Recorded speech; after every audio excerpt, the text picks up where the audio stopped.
Randy Schluess here, in my office. We're in the cockpit of the Typhoon 29 Super V Light. Give you a little rundown of what goes on inside the race boat. A lot of you never had a chance to be inside of a cockpit or see what's going on or what we actually do inside of here. As you can see, it's really tight quarters, so it makes it very difficult to move around, and we typically wear a light shirt, our race vest on top of it, and we have our helmets. Give you some of the things that we've got going on inside the boat here.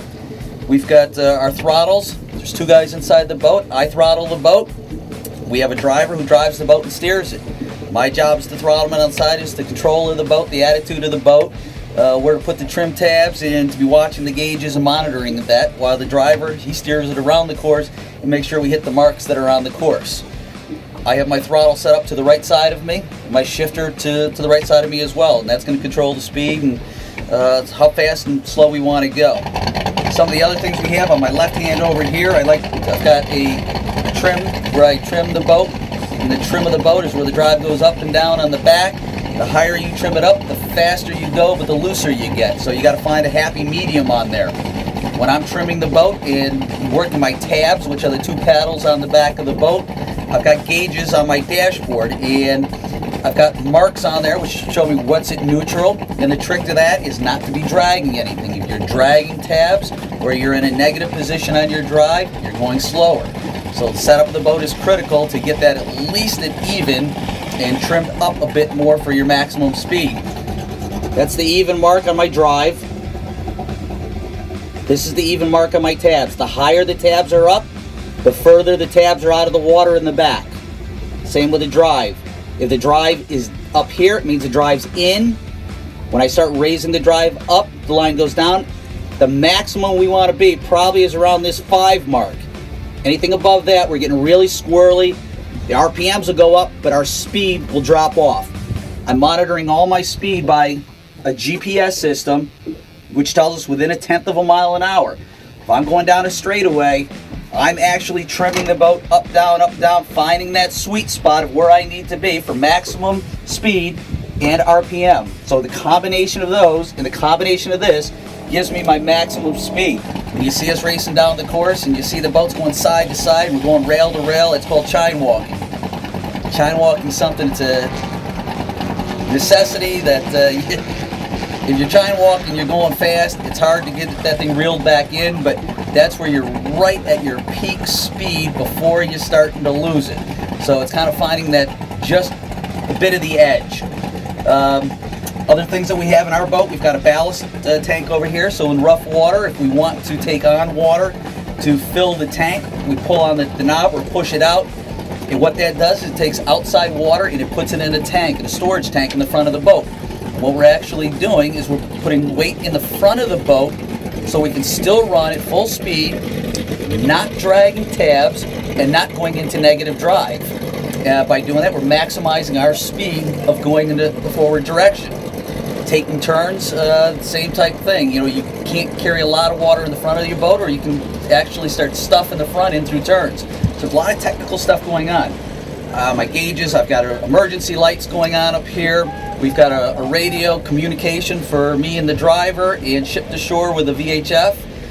We've got what's called a SmartCraft. SmartCraft is exactly what it sounds like. It's the smart monitor that monitors the motor, lets us know if we have any issues, oil, water pressure, something that might come up. And these motors are so smart, they actually go into what's called a Guardian mode. The other thing that's really difficult, because we're in an enclosed canopy like this, is seeing around you. As you can see, we can see out the front real good, and we've got maybe a little bit of peripheral vision out of the side over here. But that's it. We do run mirrors on the outside, the same as you'd see in a race car or something else. They're fairly small, gives us a little bit of coverage. The reason they're small is you don't want wind resistance on the outside of the boat. So all these things make it difficult, and you know, when we're looking around us, it's very important to have mirrors to see where your competition is. It's kind of a game we all play as well too. You know, sometimes you tuck up behind another boat and you don't know they're there because you're right behind them. So you know, you can play a little cat and mouse with other teams, and you know, if you follow right behind them for like a lap, they may not know you're there, and then you make your move and you go to the outside, and all of a sudden, where'd they come from? Up top here we have our air pressure inside of all the boats. We all have a regulator so we can breathe in the case of a rollover, in case we get caught in here, anything, we want to make sure we have air. This is a capsule that we're riding in. We always want to know what our pressure is to make sure that we're not low. When we start the boat, we always make sure it's in neutral, power switch on. We're in neutral, switch on here. I like to hold the on-off button and then start at the same time. See? That starts up the boat.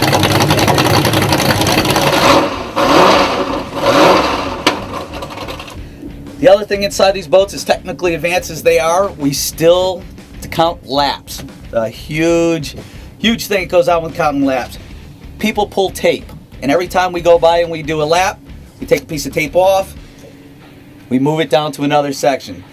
As crazy as it sounds, people miscount laps. There's so much going on. You go by the start finish and you're supposed to pull, you forget. I like to run 2 sets. I've got one on my side, my driver's got one on his side. It seems barbaric, and everyone always says, what's that tape doing inside your boat? It's for laps. And that's how we monitor our laps, as crazy as it sounds. I'm sitting back in my seat. This is typically how we're racing, and when we're racing, I would be wearing my helmet. We have our intercom back and forth. Keep this close to your lips so that we don't get static in it. But this is as far back as my head goes. Our belt, we've got a waist harness on both sides. We've got 2 shoulder straps. It's a 5-point harness system. We have to be strapped in. Got to snug everything up. And during the race, because you keep sinking into the boat, you're constantly pulling back down on your shoulder straps to make sure that you're tucked in, because you actually start squirming in your seat and you're moving around, you're sucking in more, and you want to be strapped in. The last thing you want to be doing is bouncing around. Now, as you can imagine, inside one of these boats, there really is no air circulation going on. It gets extremely hot. 120 degrees is not that far off of what the temperature is inside of one of these. And you're doing that for 45 minutes. So we make sure we're good and hydrated before we go out. We drink a lot of fluids, Gatorade, water, eat bananas, whatever you need to do to stay hydrated. People get out of these boats and they have heat exhaustion and have to be checked out after races because it's just that hot and there's no way of getting around it. We have cameras inside the boat so we can film what's going on. So I carry an onboard camera inside. I've also got one outside.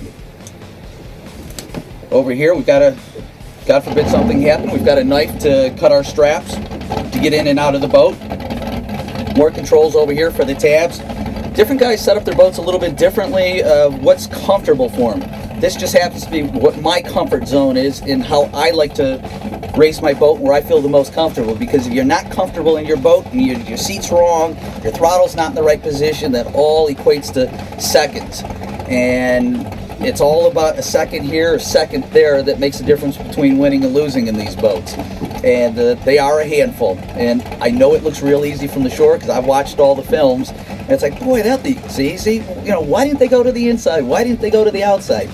Well, put 2 guys in here that are hanging out for dear life, just an adrenaline rush, and go 95 miles an hour across the tops of water, and with other boats around you, getting hosed down in the windshield. The excitement level's just through the roof. It's absolutely fantastic. I just can't say enough, and I wish we could get more people into the sport, have an opportunity to do it. If you ever at a race and you see my boat over there, come on over and introduce yourself, say hello. I'll let you come sit in the boat. Bring your kids, they can sit in the boat and take some pictures. I'm one of the teams that enjoy having you guys stop by, say hello, and get in my boat. Because if I can put 100 people in that boat, maybe someday, sooner or later, somebody might say, that's some pretty cool stuff. And, I want to try that. I've got a huge following when I go to a lot of the same races that I go to, because I've got kids I've been doing it for 12 years. I've got kids that are older now, whatever, come and say, Randy, I remember, Mad Dog, you lifted me up and put me in that boat, and I still got the picture hanging on my wall, and thank you, and parents still come up and thank me from years past. It's the most gratifying thing you can possibly think of. I know I'm extremely lucky. I'm fortunate to be able to be in this position to do it. I cherish every race that I go to, because these other guys that I race with, they're great friends of mine. winning is great, but the friendship in this sport it goes way beyond racing. We do it for the thrill of it, the passion of it, and at the end of the day, even if you lose, you go over there and you shake that guy's hand, and I'm smiling from ear to ear, even if I'm getting towed in, because I had a great day. I was able to do something that most people may never have a shot to do. But I encourage every one of you to give it a shot if you absolutely can. Team, get on a crew, see if somebody needs help. That's how we all get started somehow or another, you know, helping out a team, wash the boat, get out there to go out and do some testing. Time for me to go. You heard enough of me babbling. I got to get out of this office. We got a race to go to. We're going to go tear up the water. Thank you for coming on into my office and see what we do inside here. Booyah! Typhoon out. See you on the water.